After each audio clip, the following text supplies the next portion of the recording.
Thank you very much, Mary. A lovely introduction, but hardly adequate. Let me talk for a moment about the front page of the New York Times, because for me, although not for the poor people surrounding me, for me it's a bit of a homecoming. As Mary indicated, I worked on the New York Times as a reporter, later on as a foreign correspondent, a long time ago, at a time when the New York Times was hiring reporters who were 3, 4 years old, whatever.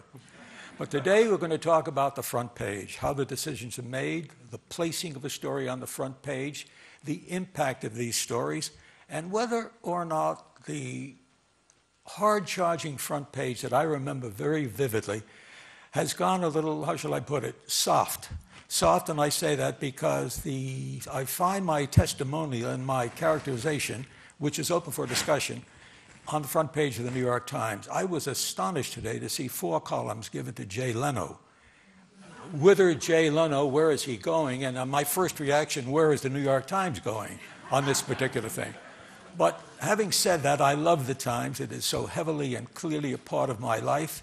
And this book that Mary talked about that takes us from 1851 to 2008 in the lead up to the Civil War, I was reminded in reading a marvelous piece, an essay, the opening essay in the book by Bill Keller, who, alas, could not be with us tonight. Bill Keller noting, for example, that the Gettysburg Address, Lincoln, 1863, was not the lead story of the paper.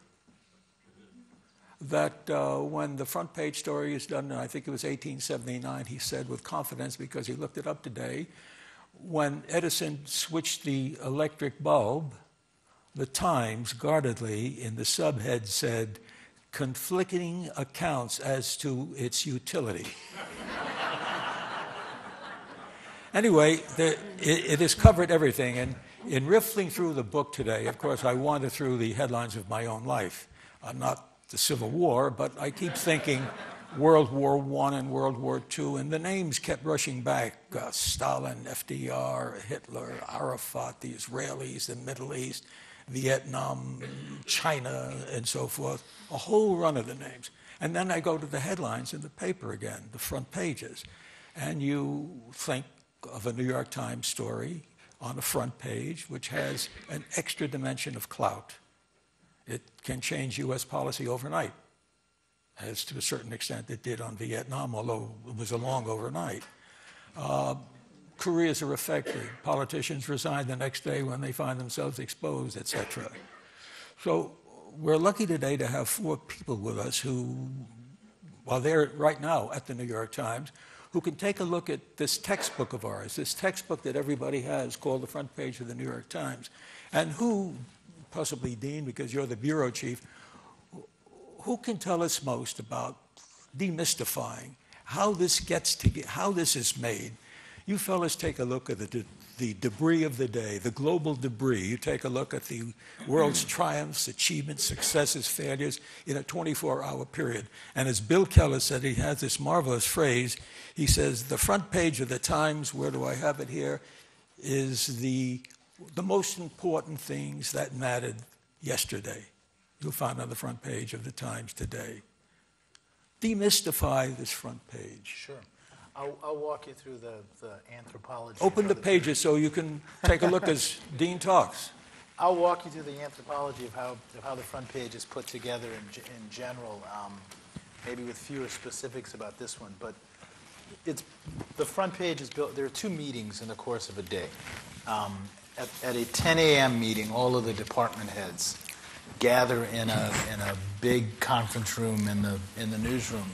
The foreign editor, the metro editor, the business editor, the culture editor, the science editor, and as the Washington bureau chief, I'm on the phone with my deputies. And everybody talks at 10 a.m. about what the 3 or 4 most important things of the day seem to be at that point in the day. So I might say, it looks like there's going to be an auto deal in Congress. The foreign editor might say, there's some movement in the investigation in India. And everybody sort of talks about what they think are the 2 or 3 most important things at 10 a.m. And then the day progresses, and the reporters continue to work, and the editors continue to talk to the reporters. And then at 4 o'clock is the main meeting. I wish I could tell you it was a sort of an orderly, intellectual process, but it's usually competitive. We don't always take into account, we mainly like to win, as most journalists do. So we describe, each desk pitches the 2 or 3 stories that they now think are the most important of the day. Those things that early on were sort of a little bit loose have gelled. So each of these editors pitches their most important stories. And on a typical day, I would guess 20, 22 stories are pitched in the course of a day. By how many editors? By about 7 editors. Of different departments. Of different departments. And some editors, I mean, to be frank, the primary editors competing for the front page of the New York Times, unlike other papers, are the Washington Bureau, the national editor, who's in charge of coverage of everything in America other than Washington, the foreign editor, who's in charge of coverage of the world, and the business editor, who's in charge of coverage of the economy and business. Science makes the front page maybe once a week or once every couple of weeks. Culture makes the front page maybe once a week, once every couple of weeks. And the Metro editor. Those are the key editors competing for the spots on the front page. So we all go around, we make our pitches, and then the editor, Bill Keller, and the managing editor, Jill Abramson, and Rick Burke, who is the front page editor, so to speak, they sort of debate. And we all sort of listen in on the debate. And the first choice is the lead of the paper. That's the story in this position, in the far right. And that decision is made, and then the rest is sort of a debate. And it's not, I'll say one thing that I might quibble with Bill about, that might also explain the Leno story. It isn't, they're usually anywhere from roughly 5 or 6 stories on the front page of the paper. I would argue they're not the 5 or 6 most important stories of the day. I would say, and others may disagree, it's the 3 or 4 most important stories of the day, and then a mix of stories that try to either leaven the page or make the page more broadly interesting to a wider range of readers. It would be, to my way of thinking, absurd if the 6 most important stories of the day were all about Washington legislation. Even I would not argue that that's a solid front page. That's a snapshot of the world in a day. So that's the anthropology of the front page. Anybody want to point out where he's wrong? I'll just add something, Bernie, if I may, that I've been at the Times the longest, and when I got to the Times 20 years ago, the page 1 meeting began at 5 in the afternoon. It was a long and very boring affair, so boring that the Washington Bureau, which pipes in by teleconference, everybody knows R.W. Apple, Johnny Apple. He was the Washington editor, and one time he fell asleep with his hand on the speakerphone. So for 5 minutes we heard nothing but snoring. That's how boring the meeting was. Now the first meeting is at 10:30 in the morning, and even that is too late, we all agree, because our biggest readership, most of our readers now are not the print paper, but on the web, particularly the younger readers, although a lot of you too. And the peak audience is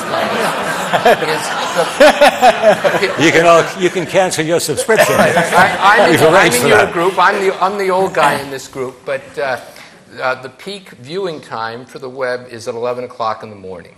That's when we get the most traffic. So we have to get our report. We have people coming in now at 6 and 7 in the morning. You don't mean to suggest, Glenn, that the paper itself is an afterthought? It's becoming less important than it was. Yes. But our processes are still overwhelmingly organized around the paper, and I think that's Glenn's point. That we moved that first meeting. It was at noon until just a few years ago. That first meeting. Right. It's now 10:30, and even at 10:30, it makes perfect sense for the printed paper, but it's not early enough for the web. Right. And so one of the things that's really tricky for us is we can't work 24 hours a day.